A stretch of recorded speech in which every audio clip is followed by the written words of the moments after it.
Voces Online Radio presenta Entre Amigos. Tu mejor forma para crecer es a través de la red. Bienvenidos.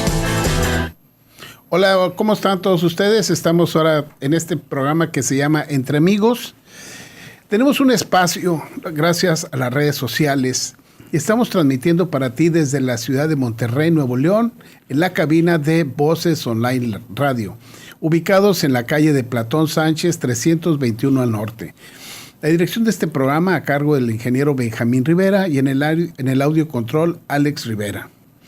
Hoy se celebra la fundación de la ciudad de Monterrey con 426 años. 426 años. Entonces, pues un saludo a todos los regiomontanos y que lo sepa el mundo entero, ¿no? Que celebramos 426 años.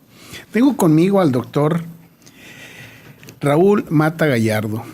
Él es médico ginecobstetra, especialista en fertilidad y máster internacional en menopausia. Ha ocupado el puesto de presidente del Colegio de Ginecología y Obstetricia aquí en Monterrey y es expresidente de la Asociación Mexicana para el Estudio del Climaterio en el capítulo noreste.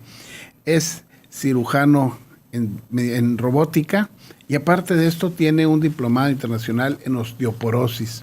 Pero hoy nos toca hablar de algo que va a estar, que siempre ha estado presente y que se pregunta a la mujer: ¿por qué tengo dolor?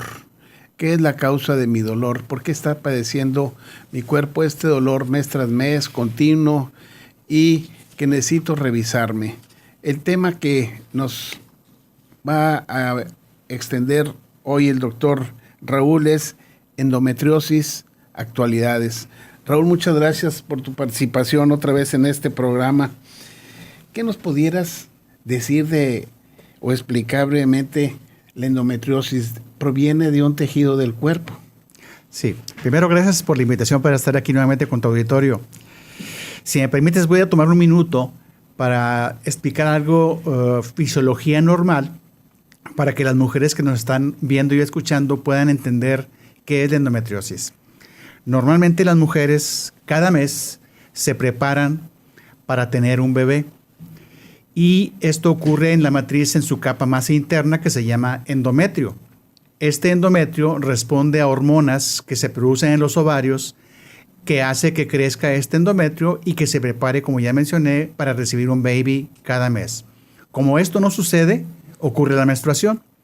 Entonces, la endometriosis es una enfermedad crónica e inflamatoria que describe la presencia de tejido endometrial fuera de la matriz. Normalmente este endometrio, como ya lo mencionamos, debe estar en la cavidad interna de la matriz. La endometriosis significa que este endometrio está fuera de la cavidad de la matriz. Otro punto importante es que, como ya mencionamos que este endometrio responde a estrógenos, esta enfermedad es una enfermedad estrógeno dependiente. ¿Qué significa? Que mientras la mujer produzca hormonas, puede tener endometriosis. Entonces eso ya nos dice que la edad de las mujeres que son más afectadas con esta enfermedad son aquellas mujeres que están en edad reproductiva. Entonces es una enfermedad inflamatoria crónica que es estrógeno dependiente y que disminuye la calidad de vida. Sí, es muy importante porque se ve afectada la calidad de vida en algunas personas mes tras mes. Así es. Inclusive durante el mes tiene afectación, y esta afectación, como tú dices, es en la etapa de salud reproductiva. ¿Qué quiere decir? Que desde que inicia su menstruación hasta que deja de menstruar puede tener este padecimiento. Sí, también algunas mujeres que están en la menopausia pueden tener esta endometriosis. Por eso hace mucho tiempo se le llamó a esta enfermedad la enfermedad enigmática. Enigmática por muchas razones. Primero, porque como ya se mencionó, puede aparecer desde incluso antes de la primera menstruación y puede estar presente incluso después de la menopausia. También enigmática porque esta enfermedad puede afectar en poca medida a una mujer y esta mujer tener mucho dolor, o bien puede tener una mujer mucha endometriosis y no tiene ningún síntoma. Entonces, la prevalencia de la endometriosis en la mujer es hasta el 10%, pero aquí no están incluyendo a las mujeres que son asintomáticas. Entonces, en mujeres que tienen dolor pélvico cíclico, o sea, cada vez que tienen la menstruación, puede presentarse hasta en un 40% y puede presentarse en el 50% de mujeres que padecen esterilidad o infertilidad. Entonces, es muy importante la prevalencia de esta enfermedad. Si incluimos las que tienen síntomas más las que no tienen síntomas, podemos decir que más de la mitad de las mujeres están en riesgo de padecer endometriosis. Entonces, hay pacientes que pueden tener endometriosis y no tienen sintomatología. Así es. La sintomatología es que tienen esterilidad. Y una vez que empezamos a hacer estudio de esterilidad, aparece el diagnóstico de endometriosis. O sea, hay pacientes que no van a tener dolor, no van a tener inflamación, no van a tener ninguna molestia durante el mes. La única, el dato importante aquí es que cuando ellas desean buscar un embarazo, no pueden embarazarse. Así es. Claro, la mayor parte de las mujeres que tienen endometriosis tienen dolor. Ahorita tú mencionaste algo bien importante, que es cíclico. La mujer puede tener síntomas cíclicos, básicamente son dolor. ¿Cuál es el dolor? Dolor durante la menstruación, dolor durante las relaciones sexuales, dolor al evacuar, dolor al orinar, y esto se presenta cada vez que tiene la menstruación la mujer. Pero también hay dolor que no es cíclico, y es por eso que la enfermedad es una enfermedad enigmática, porque también hay muchas teorías que nos hablan del origen de la endometriosis. Por eso es que las pacientes que tienen dolor no cíclico tienen dolor del tórax, tienen implantes en diafragma, pueden tener tos con sangre, pueden tener inflamación del hígado, y ese dolor generalmente no corresponde a la menstruación. Puede ocurrir en cualquier momento del mes. Sin embargo, el mayor número de mujeres son las que tienen el dolor cíclico. Entonces, la población de padecer este padecimiento son todas las mujeres. Híjole, es una buena pregunta porque hay una teoría en cuanto a por qué las mujeres tienen endometriosis. La teoría más aceptada es la del flujo retrógrado de menstruación hacia la cavidad abdominal cuando la mujer tiene su menstruación. Así como la mujer sangra a través de la vagina, la teoría dice que hay sangre que pasa de las trompas a la cavidad abdominal. La teoría de Sampson. De Sampson, que ya tiene prácticamente 100 años de esta teoría, que es la más aceptada. Pero sin embargo, si hacemos una laparoscopía el segundo o tercer día de menstruación de todas las mujeres, casi 90% de cada 100 van a tener sangre en cavidad. Entonces la pregunta es, ¿por qué si casi todas las mujeres tienen sangre en cavidad durante la menstruación, por qué algunas tienen dolor importante y otras no tienen dolor importante? Lo cual hace pensar que las teorías de la etiología, o sea, del origen de la endometriosis, es multifactorial. O sea, puede ser que sea la teoría de Sampson, puede ser que el epitelio del peritoneo se transforma en tejido endometrial, puede ser que el epitelio del ovario se transforma en tejido endometrial, puede haber crecimiento de novo, o sea, de aparición nueva, endometriosis. Es por eso que incluso se ha demostrado la presencia de endometriosis en la nariz, en la mucosa nasal, cuando el epitelio que origina una mucosa es totalmente diferente al epitelio que origina el endometrio. Entonces, la teoría de Sampson yo creo que no es la única. Yo creo desde mi punto de vista muy personal que el problema de endometriosis es un problema inmunológico, con lo cual creo que a futuro el tratamiento va a ser de terapias inmunológicas. Ahorita hablaremos más tarde de eso. Como actualmente se está llevando a cabo todo esto.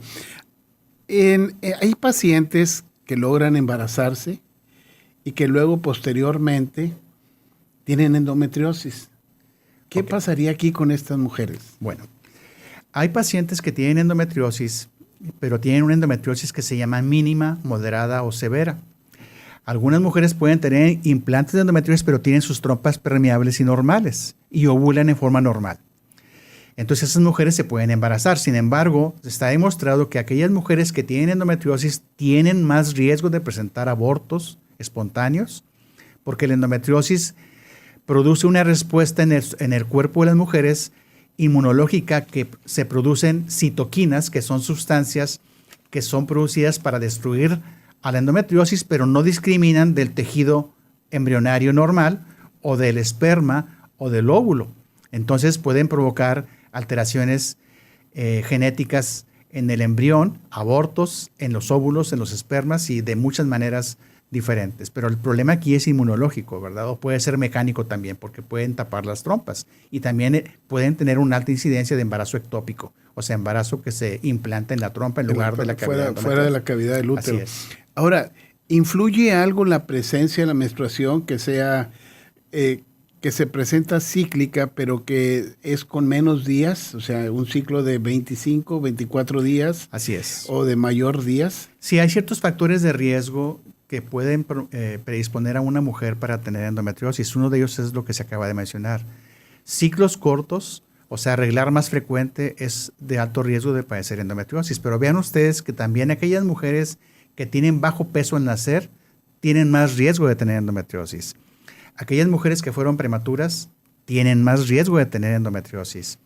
Aquellas mujeres cuya mamá o hermanas tuvieron endometriosis, aunque no es hereditaria, tienen más riesgo de tener endometriosis. Y eso me recuerda hace algún tiempo, preparando un tema para una conferencia, me fui a sacar bibliografía desde 1900 y 1910, y en aquellos años los doctores ginecólogos, pues todo se basaba en la historia clínica y en hacer tactos. Y ellos mencionan otro factor de riesgo que yo lo veo muy frecuentemente en mujeres que tienen endometriosis: la presencia del útero que está dirigido hacia atrás, el útero que está en retroversión. Ese útero que está en retroversión hace que el flujo retrógrado, o sea, que la sangre que pase por las trompas a la cavidad, sea más frecuente y más abundante que en una mujer que tiene la matriz hacia adelante. Entonces, las mujeres que son delgaditas, porque es otro dato de factor de riesgo, las mujeres con bajo índice de peso corporal tienen más riesgo de tener endometriosis, tienen ligamentos muy delgados y la matriz ocupa tener ligamentos fuertes para que esté en posición hacia adelante. Entonces, al tener ligamentos delgados, la matriz se va para atrás y eso es otro factor de riesgo. Por eso cuando hacemos una cirugía, ya sea laparoscópica o abierta, vemos que generalmente el útero está hacia atrás en las mujeres que tienen endometriosis. Y entonces aquí la pregunta es, ¿qué fue primero? ¿La mala posición del útero o la endometriosis? Entonces, yo creo que primero ocurre la retroversión, o sea, la posición anómala de la matriz hacia atrás, y luego la endometriosis. Y aparte, otros aspectos proinflamatorios e inmunológicos. Fíjate, ahora con la actitud de la mujer, su empoderamiento, su realización como profesionista, que está postergando su embarazo, ¿esto aumenta la posibilidad de que haya una endometriosis? Si el no tener hijos también es otro factor de riesgo.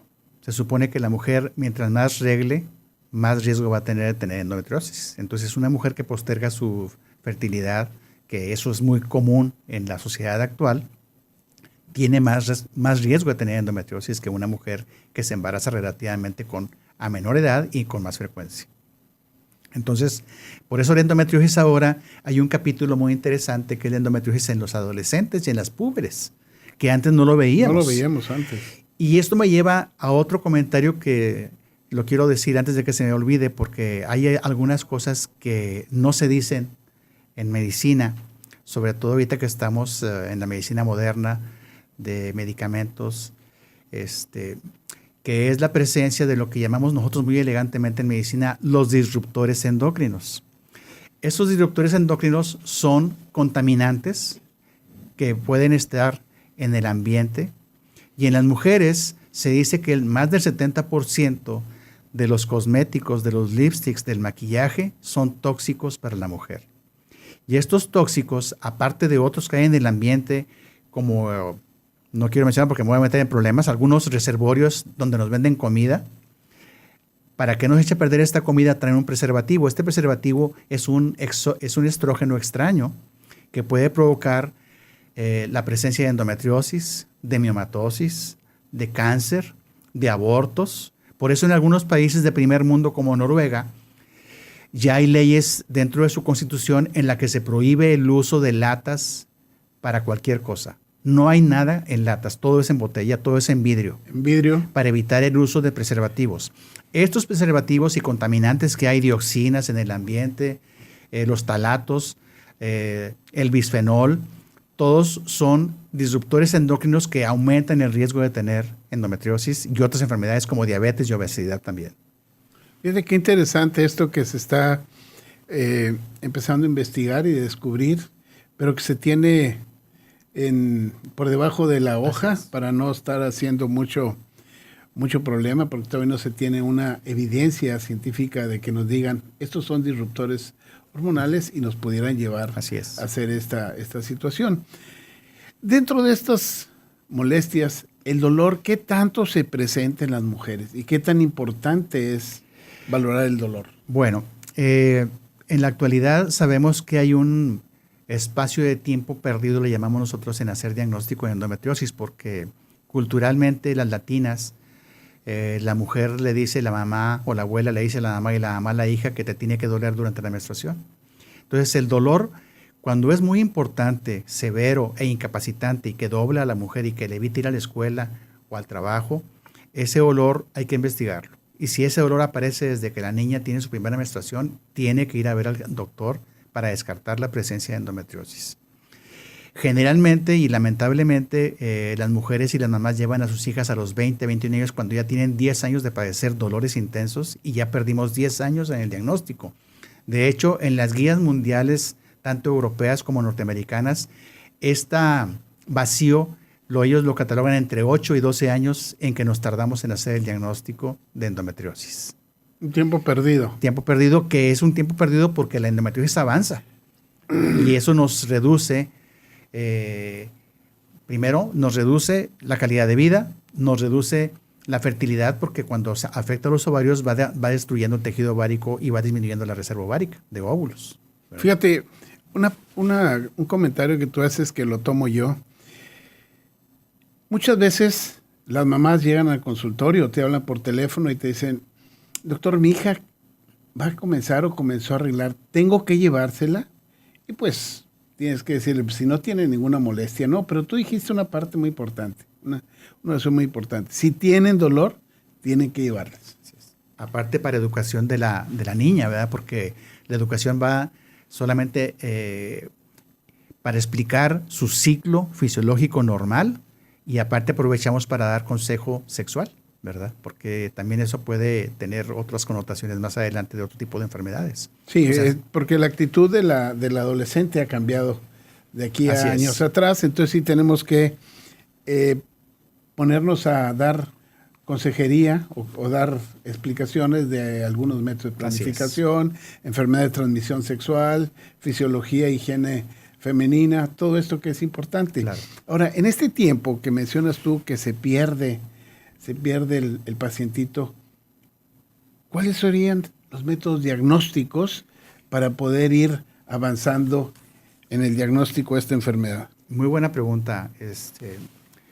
Como todo en medicina, nuestra arma más fuerte para hacer diagnóstico es la historia clínica y una muy buena exploración pélvica de estas pacientes que tienen de dolor. ¿Por qué? Ya mencionamos que la endometriosis puede estar presente en el peritoneo, o sea, en la cavidad, puede estar en la vejiga, puede estar en los conductos de los riñones, los ureteros, puede estar en el recto sigmoides, que es la última parte del colon. Entonces, al hacer una exploración podemos tocar nódulos en el intestino y podemos tocar nódulos en la pared posterior de la vagina. Hace relativamente poco tiempo vi una paciente que me fue a pedir una segunda opinión y cuando yo veo la lesión y le hago un eco, para mí fue una imagen típica de una endometriosis. Y le comento que es una endometriosis y que ocupa una resonancia magnética y ella me pregunta ¿por qué? Le digo, la resonancia es porque esta endometriosis está entre la pared pélvica vaginal posterior y el intestino y hay que ver si no está invadiendo el recto sigmoides, porque si te vas a operar hay que saber si está invadiendo el recto porque tiene que entrar a lo mejor con nosotros un cirujano general, porque a lo mejor existe el riesgo de hacer una resección del intestino. Entonces, primero, la historia clínica. Segundo, una muy buena exploración para tocar y descartar nódulos en los ligamentos uterostáticos o en el intestino. Tercero, el ultrasonido, que para mí es el invento del siglo para los ginecólogos. El ultrasonido, en muy buenas manos, con experiencia, hacemos diagnóstico de todo. Y quiero hacer un comentario muy especial, porque esto es relativamente nuevo. Ya en las guías mundiales se reporta desde el año antes del 20, que la laparoscopía ya no es el gold estándar para hacer diagnóstico de endometriosis.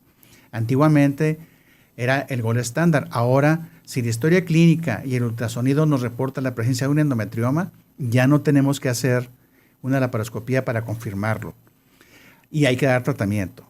La laparoscopía se va a hacer cuando la historia clínica nos diga que tiene clínicamente endometriosis, que los exámenes de ultrasonido y resonancia a lo mejor no hay y que no responde al tratamiento, entonces sí está indicado hacer una laparoscopía para confirmar que sea endometriosis y o otra cosa. Acordémonos que hay más de 10 imágenes en la pelvis que nos pueden confundir con diagnósticos de endometriosis sin ser endometriosis. Entonces, no hay que abusar de la laparoscopía. Si hacemos una laparoscopía, generalmente esa laparoscopía se va a hacer no diagnóstica, sino ya va a ser operatoria. Si encontramos adherencias, pues hay que liberarlas. Si encontramos focos endometriósicos, hay que resecarlos, ¿verdad? Y el manejo de los endometriomas ahí entra en otro capítulo muy diferente. Va a depender si hacemos una cistectomía, que es lo más correcto, ¿verdad? Sobre todo en aquella mujer que no tiene hijos, porque si hacemos una destrucción o una ovarectomía, pues le vamos a quitar, como dije yo, reserva ovárica. Una cistectomía. Es quitar el puro quiste de endometrio, sí, con todo y su la pared. Gente que nos escucha sepa qué es esto, ¿no? Una cistectomía es retirar únicamente ese quiste que tiene. Y la pared del quiste, sí. Así es. ¿Qué más? Ahora, con respecto al diagnóstico, ya mencionamos que la laparoscopía no se hace ya en todas las pacientes. Sí se sigue utilizando mucho en endometriosis como manejo operatorio. Hay un capítulo muy especial que yo lo hago de hace muchos años. Tuve la fortuna de trabajar por más de 25 años en instituciones de seguridad social aquí en Monterrey. Y por azares del destino, a veces no teníamos suficiente equipo para programar cirugías laparoscópicas o no había espacios suficientes, entonces teníamos que manejar empíricamente a estas pacientes con diagnóstico clínico de endometriosis. Y veíamos que a las pacientes les iba muy bien y muchas de ellas se embarazaban y ya no hacíamos laparoscopía y el diagnóstico se quedó como endometriosis clínica, no confirmada. Entonces hay pacientes en las cuales no responden al tratamiento y entonces, como mencioné, hay que hacer la laparoscopía para hacer el diagnóstico. Cuando tenemos dudas de que esté invadido el intestino, como mencioné, hay que hacer una resonancia magnética porque esa nos habla del grado de invasión de órganos para preparar una buena cirugía. Ahora, entrando a esto de la cirugía, y a lo mejor ya me estoy adelantando a los tratamientos, la cirugía de endometriosis es una cirugía que la debe realizar una persona que esté preparada para realizar este tipo de cirugías, ya sea que la haga abierta o laparoscópica. Hay una tendencia actual a hacer todo por laparoscopía y está bien, es mínima invasión. Sin embargo, el médico que va a operar a una paciente y sobre todo en aquella que hay una endometriosis profunda, generalmente debe de hacerse acompañar de una persona que tenga mayor habilidad, el conocimiento de la anatomía pélvica, como lo hay aquí en Monterrey. Aquí hay algunos médicos muy competentes, muy capaces, con mucha experiencia de manejar endometriosis profunda, con resecciones intestinales, y son cirugías realmente difíciles, que no cualquier ginecólogo, por no decir que más del 95% no lo pueden hacer. Es mejor que se hagan llegar a un centro especializado en cirugía profunda de endometriosis, porque si no se le va a hacer más daño a esta paciente. Y ahorita eso me llega a hacer otro comentario más adelante con respecto a que, porque no quiero entrar en discusión ni confundir a la gente, porque si ustedes me preguntan mi punto de vista personal, no estoy hablando de las guías ni de la experiencia de otros médicos. Mi punto de vista personal es que si yo tengo una paciente con una endometriosis profunda, yo voy a hacer hasta lo imposible por no operarla. Le voy a dar algún tratamiento especializado con tal de obtener disminución del dolor. Porque el objetivo principal es quitar el dolor y mejorar la calidad de vida. Y si la mujer se quiere embarazar, embarazarla. Es diferente cuando la mujer ya cumplió su objetivo obstétrico y a lo mejor es hacer la histerectomía. Ahí sí hay que operar. O sea, por eso menciono que el médico que ve pacientes con endometriosis tiene que tener muy bien claro en qué momento hacer la cirugía y qué cirugía va a hacer. O sea, la endometriosis, en todas las guías se dice que lo mejor es remover la endometriosis y así debe ser. Pero también hay que saber cuándo hay que hacer esa cirugía y quién la va a hacer.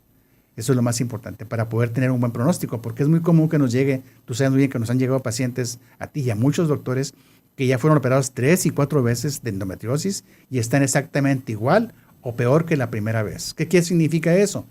Que el primer ginecólogo no la estudió bien, no programó bien lo que iba a hacer de cirugía y lo que hizo fue complicarlo.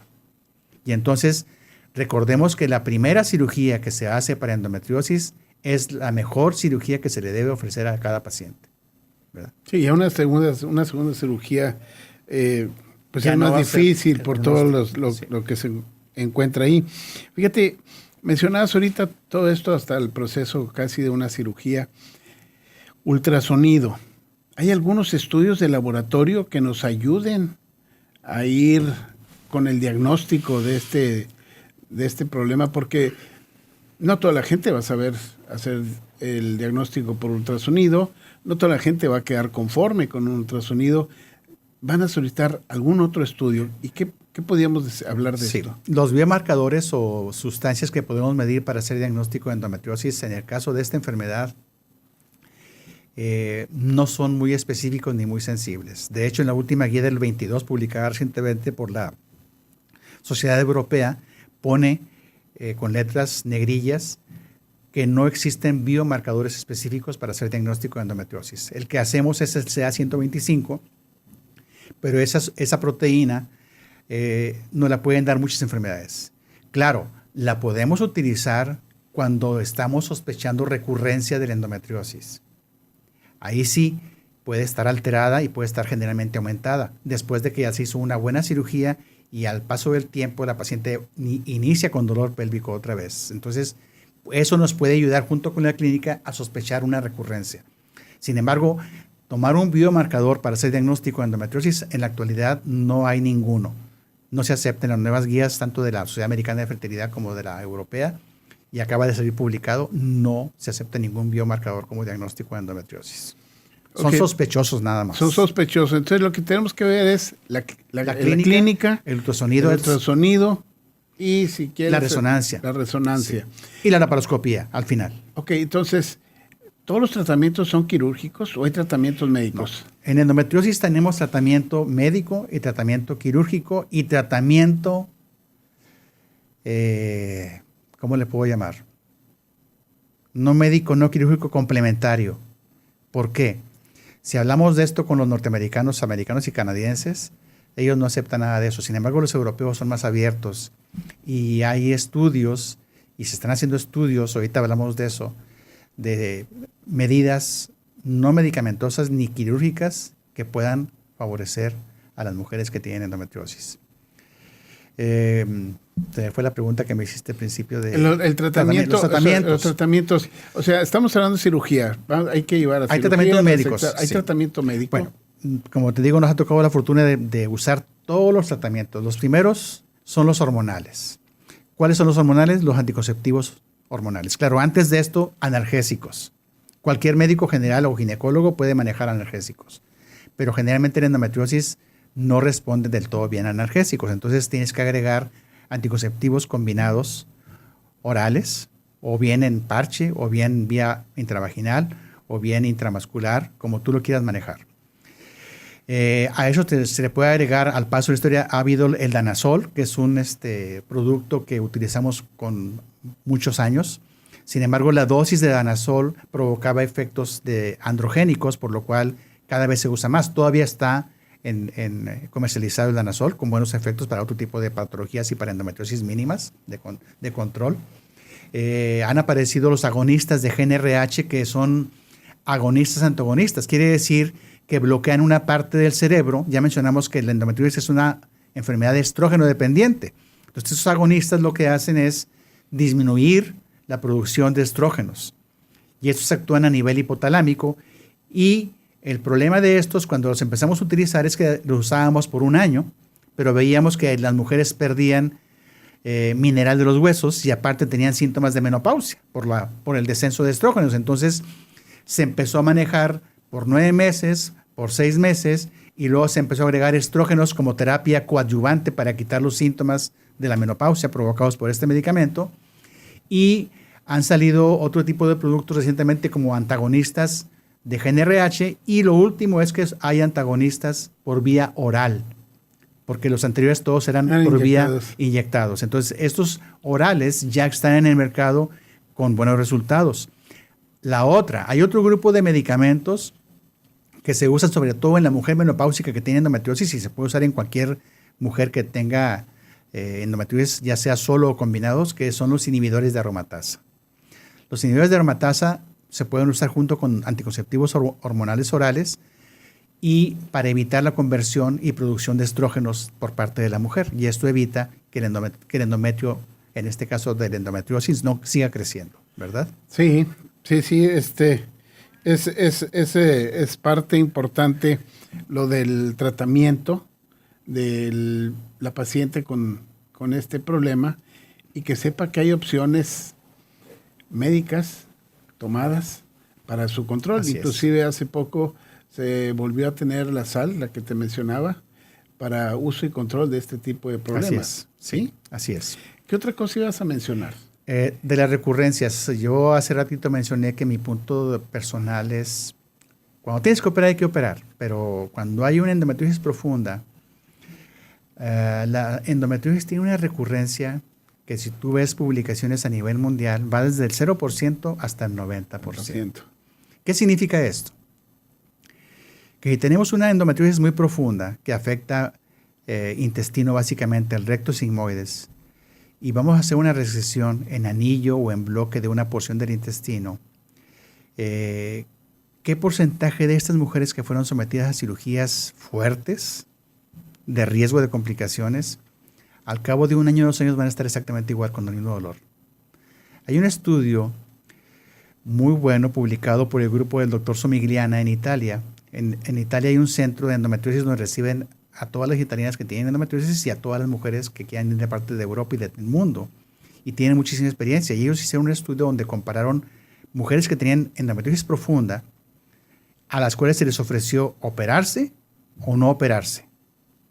Y luego, al año preguntarles, ya a los 2 años, ¿Cómo se encontraban? cómo se encontraban y qué hubieran preferido, si la cirugía o el tratamiento médico.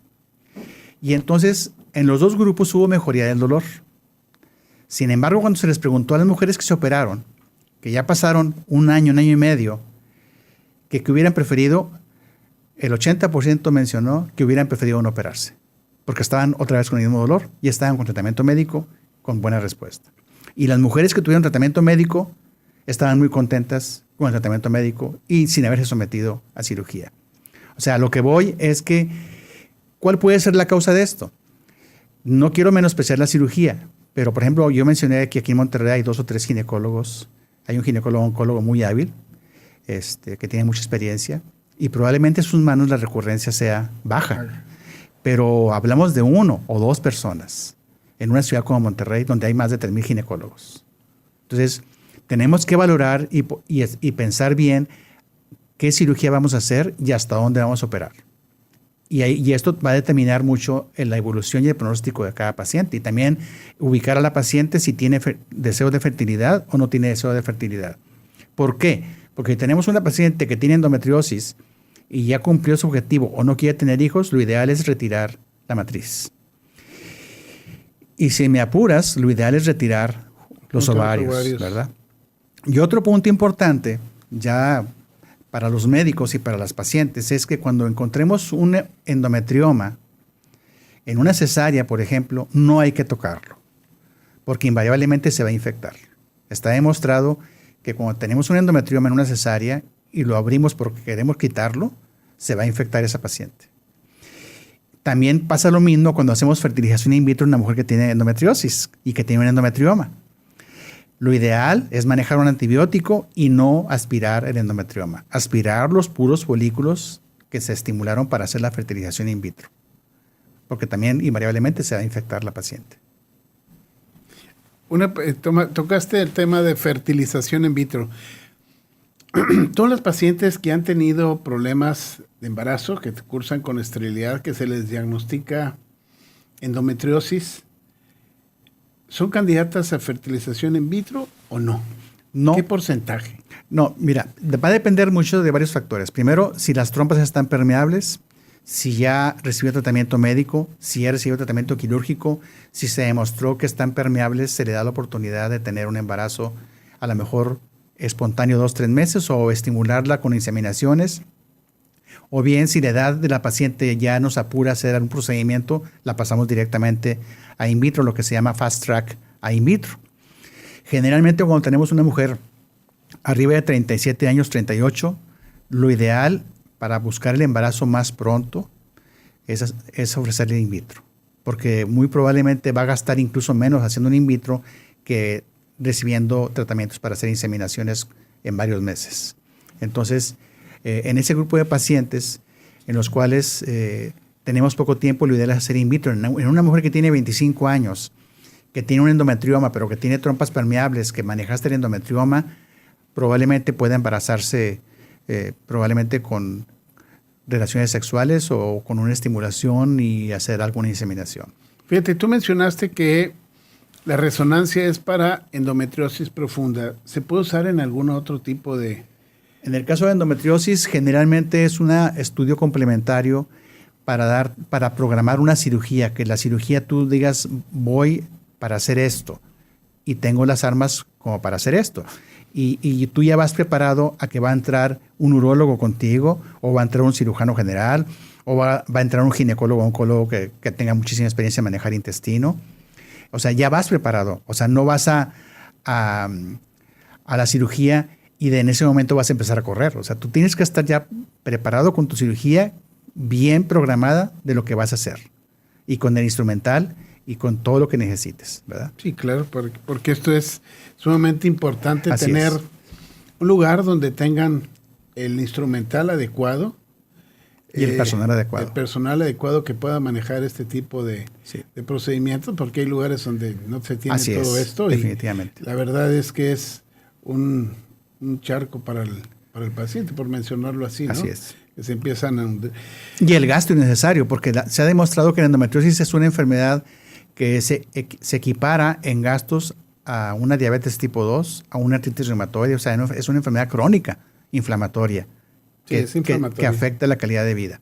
Entonces, en Estados Unidos sabemos que hacen estudio de todo económico y ya la endometriosis forma parte de ese tipo de enfermedades en las cuales se gasta bastante dinero en el diagnóstico y en el tratamiento a largo plazo de ese tipo de pacientes. Los métodos de planificación que se utilizan y que hacen que se presente la ausencia de la menstruación, ¿serían buen manejo para la endometriosis? Muy buena pregunta, porque los sistemas de liberación prolongada de levonorgestrel que tenemos en la actualidad son parte del tratamiento de la endometriosis.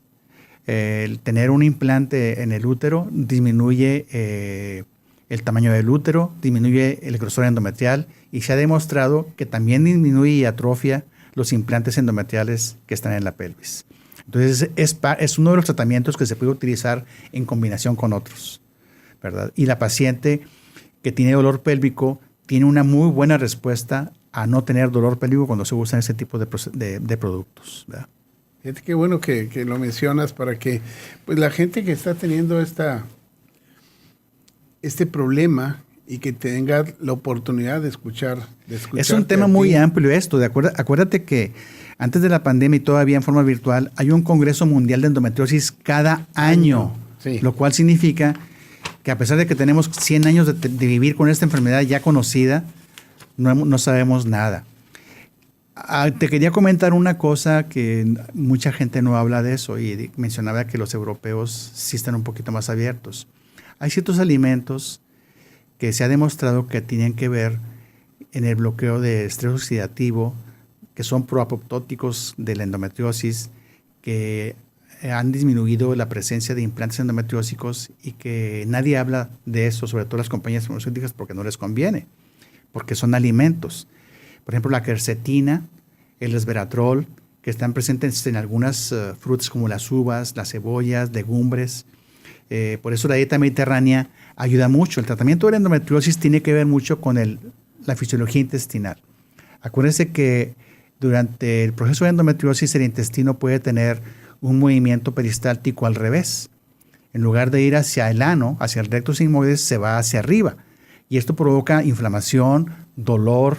Y entonces este tipo de alimentos ayudan a que el intestino trabaje en forma correcta y aparte se ha demostrado con algunos estudios que hay y que se están corriendo más estudios que favorecen porque intervienen en la fisiopatología de la endometriosis directamente. Entonces, yo creo que en los siguientes 4 o 5 años veremos estudios donde ya se demuestre que este tipo de alimentos nos ayudan para el tratamiento de la endometriosis. También hay estudios de medicina tradicional china, de acupuntura, que si vemos estudios americanos, ellos te dicen que no, pero vemos estudios europeos y te dicen que sí.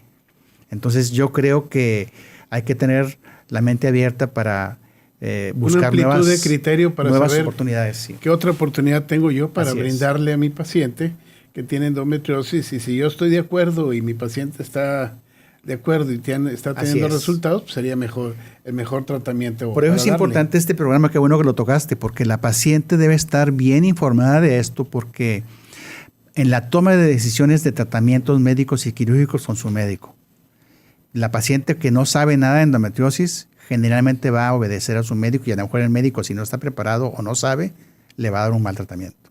Y entonces la paciente debe estar bien informada para poder hacer las preguntas propicias y correctas a su ginecólogo y tomar una decisión conjunta. Y antes de irnos, ¿algún otro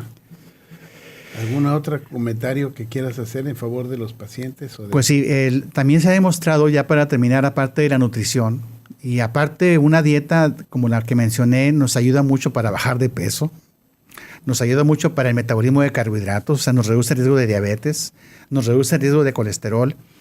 Los estilos de vida como el no fumar, el tabaco cada vez demuestra que está inmiscuido en muchos procesos de enfermedades. Todos los procesos de problemas. Entonces, también aquí está inmiscuido el tabaco. Incluso el tabaco provoca que aparezcan marcadores tumorales positivos sin tener ningún tumor. Yo me acuerdo de haber tenido varias pacientes en los cuales ecográficamente vi un tumorcito de ovario, un quiste de ovario que para mí era un cuerpo amarillo. Le mido marcadores y salieron positivos varios marcadores, pero la paciente se fumaba 20 cigarros al día. Entonces le dije, suspéndelo.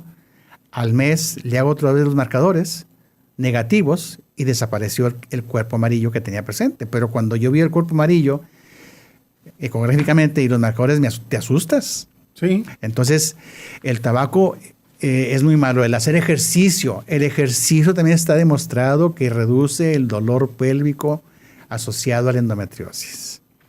O sea, son datos que nos recuerdan todos los días para muchas enfermedades, incluso a veces los médicos no lo hacemos, porque andamos a lo mejor corriendo o haciendo otras cosas, pero tenemos que alimentarnos bien, tenemos que dormir bien, tenemos que no fumar, tenemos que hacer ejercicio, mantener un buen peso. ¿Verdad? Sí, es todo lo que conlleve a salud en la persona y llegar a los hábitos más naturales que podamos tener, y tener micronutrientes, que son sustancias que nuestro cuerpo no produce, y está bien informado, bien constatado que estos micronutrientes, por ejemplo el ácido fólico, la vitamina B12, la vitamina D, que ahora está metida en todo, nos ayuda al buen metabolismo de las células, a la buena generación del ácido ribonucleico, la duplicación para tener una buena formación de células, y con esto evitar todo un proceso de alteraciones celulares que nos podría llevar a una enfermedad. Entonces sí, es muy importante tener en cuenta esto. Así es.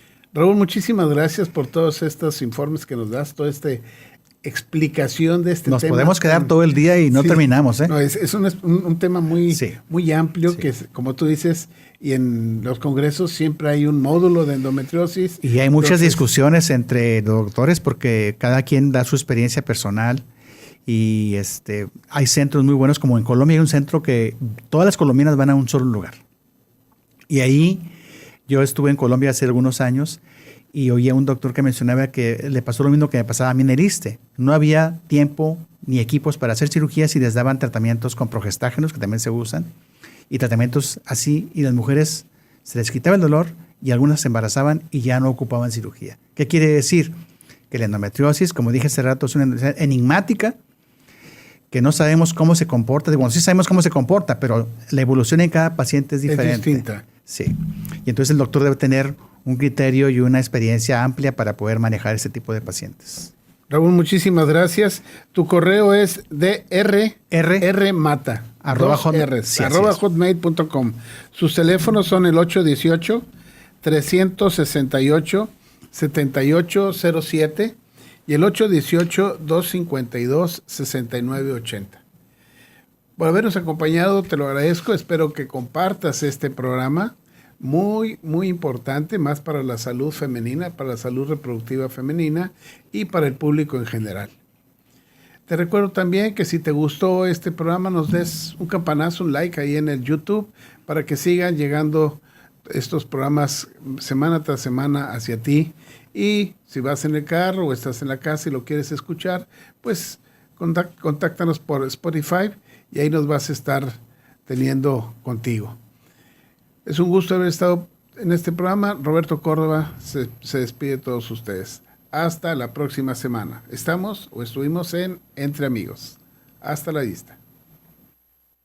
Voces Online Radio presentó Entre Amigos. Tu mejor forma para crecer es a través de la red. Escúchanos en la próxima emisión.